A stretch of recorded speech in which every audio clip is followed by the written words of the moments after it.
Right, today we're going to be making our homemade burgers.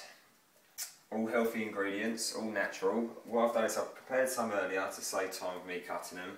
We've got coriander, tomatoes, potatoes, onions, eggs, lean beef mince. And what we're going to do is we're going to bind that together, make our burgers, do it in a wholemeal bun, and away we go. As you can see, I've just put the mince in the bowl with the coriander and the onions. What I'm going to do is I'm going to drizzle of oil, I'm going to add 1 egg, and we're just going to mix it all together, and then that's when we can start forming the burgers. Right, I've just put the oven on. Doesn't have to be a terribly high gas mark, maybe about 200s, 180, 200s. What I'm going to do now is I'm going to form the burgers. This is the fun part. Depending on your roll size, obviously that's how you want to determine how big the burgers are going to be. So, just going to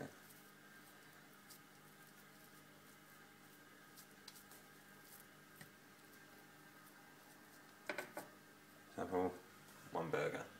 As you can see, we've put the cut potato wedges into a tray. I've put a tiny bit of extra virgin olive oil to soften the potatoes up. We're going to put some herbs on there, sprinkle them. We're going to avoid salt and anything like that because the whole point of them is to be healthy.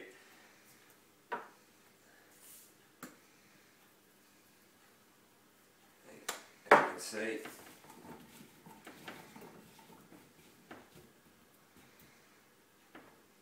ready to go in the oven. We're now ready to put the burgers in onto the grill. The fries, chips, potato wedges, whatever you want to call them, have been in the oven now for about 10-12 minutes. What we're doing, depends on the size of your grill, we're going to have to get just 2 at a time. So bearing in mind that's going to give a total of about 10 minutes as well. So it should be in ready time together. We'll do 1, 2, and place. And just hear that fat incinerate. As you see, look at the burgers on the grill. Just give them a little press. Make sure we get as much fat out of them as we can. Bear in mind this is lean minced steak. If you was to use normal minced steak, you'll probably get a little bit more fat. Just give it a gentle press. Lastly, final preparations. We've just, as you can see, the burgers are in there. If you do the burgers early, if you misjudge the timing with the chips, it's not a problem. Just pop the burgers in the bottom of the oven, keep them warm.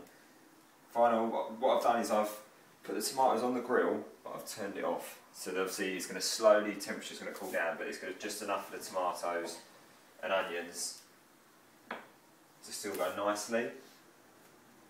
All we're waiting for now is the chips. We can put the tomatoes in the burgers, the onions in the burgers, and we're done. Thank you for watching.